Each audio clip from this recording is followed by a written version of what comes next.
Thank you so much, guys, for turning to this brand new video. Stephen Miller just went on Fox News and to lie to public. First of all, take a look at this clip, guys, what he just said. All right, let's jump straight in with perhaps the largest display of hypocrisy that I've seen all week from this administration.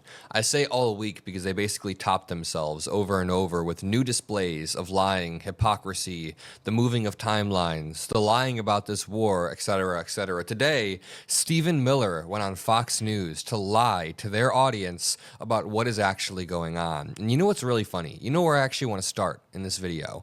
Are tweets from Stephen Miller about 10 days before the 2024 election, in which he was saying that Trump wants no war in the Middle East. He even talks directly about Iran. So he's talking about before elections. I'm talking about after elections. A few months back, Trump said, I'm a peacemaker. I deserve Nobel Peace Prize. I have stopped 8 wars in the world, including Pakistan and India war. That could be a nuclear war as well. So he was a peacemaker. Then a peacemaker just started a war himself. That's itself a hypocrisy. In this argument with Cenk Uygur and says, Cenk, I don't know how I can be more clear. Trump will end and prevent war in the Middle East. He wants peace. Harris and her neocon cabinet want war, war, and more war.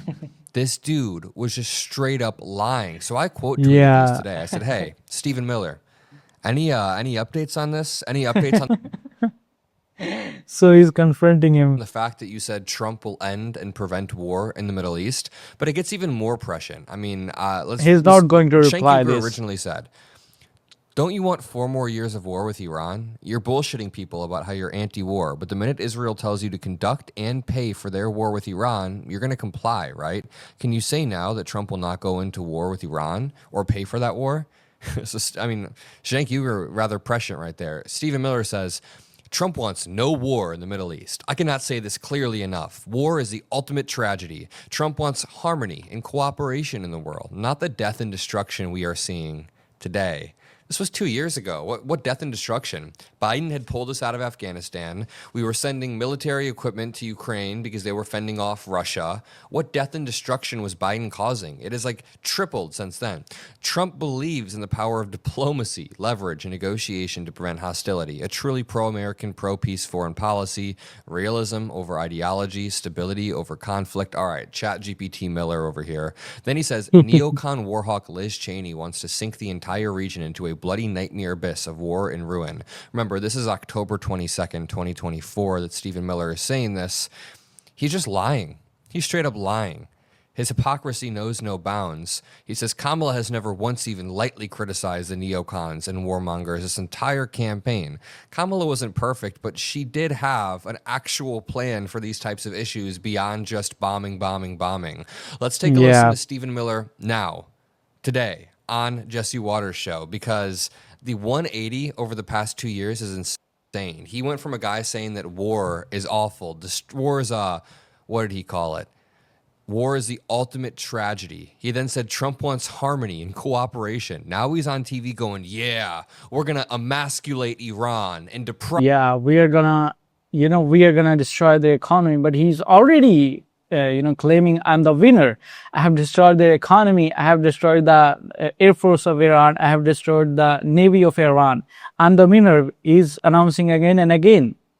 Them of everything, dog. No way that he's just this hypocritical. Make sure you drop a like. Make sure you subscribe to the Adam Mockler feed. We are pushing every single day, making content, working on a debate show behind the scenes. Let's check this out. It'll be a historic achievement if that does happen. Let's turn over to Iran. You're hearing a lot of rumors about the next 24 hours, a new deal, what the terms of the deal are. Is this something that we've heard a lot of back and forth over the last 6 weeks during the ceasefire? Is this time different? Well, we'll see, Jesse. As the president would say, we will find out. He's made it very clear. It's what they call a binary choice to the remainders, those who are left, those who have taken the place of the regime that was decapitated and the regime that was replaced. This new team in Iran has a choice to make. They can either agree to a piece of paper that is satisfactory to the United States, or they can face a punishment from our military, the likes of which has not been seen in modern history. That's the choice that they face. And it's very important to remember, as we sit here tonight, that Iran has already paid, its regime has already paid the steepest of prices in the form of a crushing and complete military defeat for its pursuit of a nuclear weapon. In other words, President Trump has enforced the non-proliferation principle of the United States. Okay, pause. How is he going to say in one breath that Iran needs to agree to a piece of paper, basically admitting they can't get Iran to agree to a piece of paper? And then the next breath, he says there is a crushing military defeat. Okay, but if the military defeat can't translate into actual political concessions, then we're not winning. I mean, I think the definition of winning a war is not just killing endless bad guys. And they still have a control on Strait of Hormuz. If they have a control on Strait of Hormuz, that means they are still fighting. They are not defeated. But Trump says, I'm the winner. We have destroyed their everything. We have destroyed their each and everything, Navy, Air Force. But still they are fighting and still they are trying. President Trump is trying to make a deal. He sent his delegation to Pakistan for a deal. For 20 years. We tried that. We lost. It was humiliating. The definition of winning a war is using the military to force political concessions out of your opponents, and we haven't been able to do that. Instead, Stephen Miller is currently on Fox News ranting like a lunatic, like it's 2005 with war footage playing on the right from CENTCOM. What is happening here? I mean, watch. While Stephen Miller is talking this entire time, they're playing explosions and videos from CENTCOM, just sourcing it. Is this just like the war feed now? Are we back in 2005? Raw American might. Sending a message not only raw American might. Yeah, this is insane. To the Iranian regime, sending a message.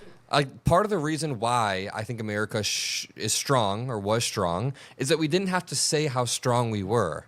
Under Obama, he was working very hard to make deals, to be diplomatic, to build relationships, while also building our military in a common sense manner for national security reasons.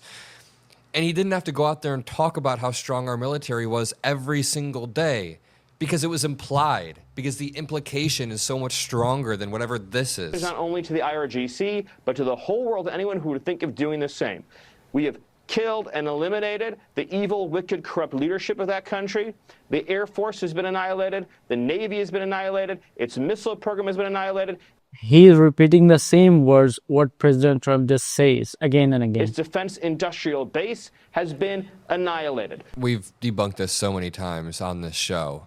Just because we destroyed their 60-year-old Air Force and their 65-year-old Navy doesn't mean that we've actually gotten what we want. They have a separate Navy called the IRGC Navy, made up of like these small suicide boats, drones, mines, and that Navy is able to control and close the Strait of Hormuz, basically screwing over the rest of the world.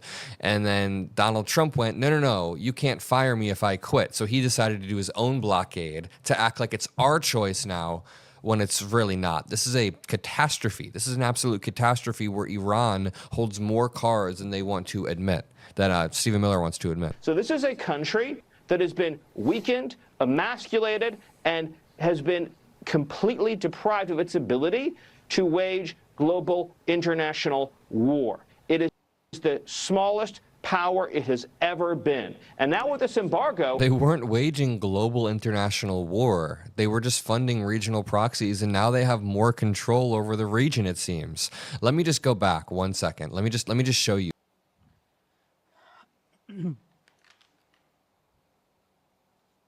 Well, guys, did you hear what Miller just said? He's just repeating the same words what President Trump is just saying from several days, that I have destroyed their economy, I have destroyed their Navy, I have destroyed their Air Force, and we are the winner. I'm announcing that I'm a winner, and they are begging me for a deal. But still, there is no deal. President Trump just sent his delegation to Pakistan for a deal with Iran, but those negotiations were failed badly. And there was, who was leading? J.D. Vance. And a lot of people say J.D. Vance is not a good negotiator. So Trump just started this war. Even Americans are opposing this war. 65% people of USA, they say we don't want this war. It's an unwanted war. We just want decreasing the prices of each and everything, like groceries, gasoline. But what Trump is just doing, he's just starting a war. First he said, I'm a peacemaker. I deserve a Nobel Peace Prize. I have stopped 8 wars in the world. And now he himself started a war. So now he deserves a Nobel Peace Prize.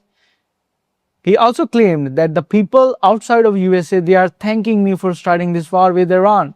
But I can tell you the real-time situation outside of USA, Asian countries, people are suffering for due to higher oil prices, and they're facing inflation.